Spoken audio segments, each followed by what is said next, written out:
the mouth lead to less oxygenation of your tissues.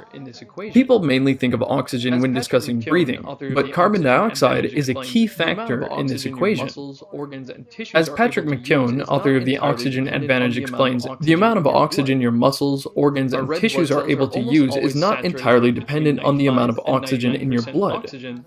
Our red blood cells are almost always saturated with between 95 and 99% oxygen, and there's plenty for even the most strenuous exercise. So, since your red blood cells are already saturated with oxygen, taking in more oxygen with big breaths isn't going to do anything. What is important important is getting that oxygen out of the red blood cells so it can be used by the body. And carbon dioxide is what allows for the release of oxygen from the red blood cells. This physiological phenomenon is called the Bohr effect. It was first described in 1904 by Christian Bohr, and it states that hemoglobin's oxygen binding affinity is inversely related to both acidity and the concentration of carbon dioxide. Hemoglobin is the protein inside red blood cells that carries oxygen. And an increase in carbon dioxide decreases blood pH, and hemoglobin proteins release their load of oxygen, so it can be used by the muscles and organs. A decrease in carbon dioxide increases pH and causes hemoglobin to hold on to more oxygen. That is, the oxygen stays stuck to the hemoglobin, so it's not available for your tissues to use. If you're taking large breaths through the mouth, you're going to exhale and lose a proportionally large amount of precious carbon dioxide.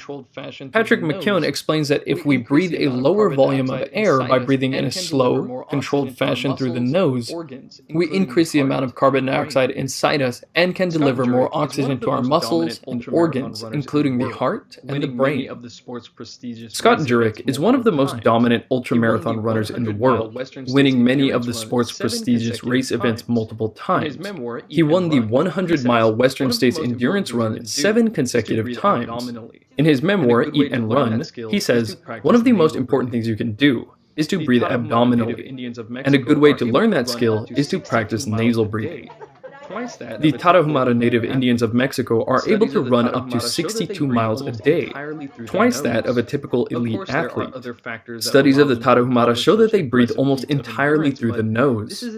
Of course, there are other factors that allow them to accomplish such impressive feats of endurance, but this is an excellent display of nasal breathing during athletic performance.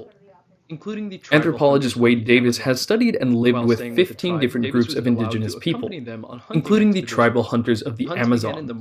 While staying with the tribe, Davis was allowed to accompany them on hunting expeditions. Hunts began in the morning, and they would persistently chase animals at a jogging and running pace over many hours. After a while, the animal would collapse from exhaustion, and they would then kill it at short range. Davis was most impressed by the fact that these hunters never opened their mouths to breathe during the hunt. To maintain proper carbon dioxide levels and better facilitate the oxygenation of the body, you'll want to lower the volume of air you take in and out over time. What that means is while taking deep breaths can be good, taking deep breaths quickly is not. Some well-meaning yoga instructors teach that you should take deep breaths that expand the lungs, but fail to stress the importance of having the breath be slow and controlled. In the Hatha Pradipika, a seminal text of Hatha Yoga compiled in the 15th century, one of the passages says, "Just as lions, elephants, and tigers are calm and controlled, the breath too must be controlled by slow degrees. Hasty or forceful breath kills the practicer himself." In the animal world, mouth breathing is a rarity to the extent that it is usually a sign of illness. Farmers know this. They will immediately know if an animal is sick or not by noticing whether it breathes through the mouth. Aside from dogs who pant to regulate their body temperature when they're hot, most all land mammals regularly breathe through their nose except in times of distress.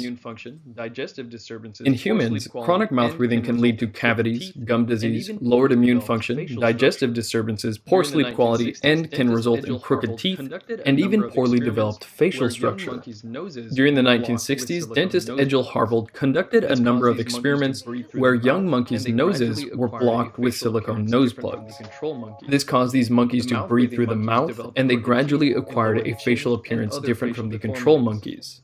The mouth-breathing monkeys developed crooked teeth, a lowered chin, and other facial deformities. Essentially, mouth breathing leads to a longer face with a set-back jaw, less pronounced cheekbones, and restricted airways.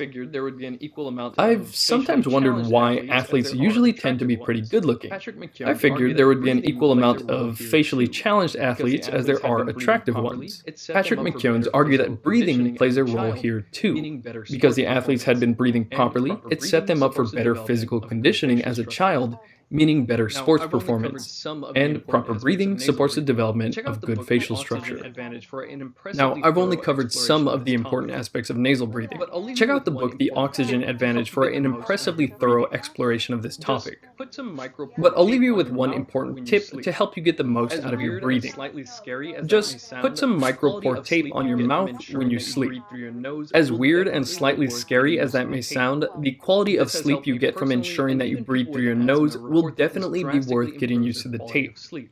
This has helped me Of course, personally, it's and best even to people avoid with this if you have asthma certain report that medical this conditions drastically or in improves your certain quality of situations like sleep. after drinking alcohol. Of course, it's best to avoid After this wearing if the you tape have for certain about 3 medical months, it conditions should have or in you certain naturally situations breathing like through after your nose drinking during sleep alcohol.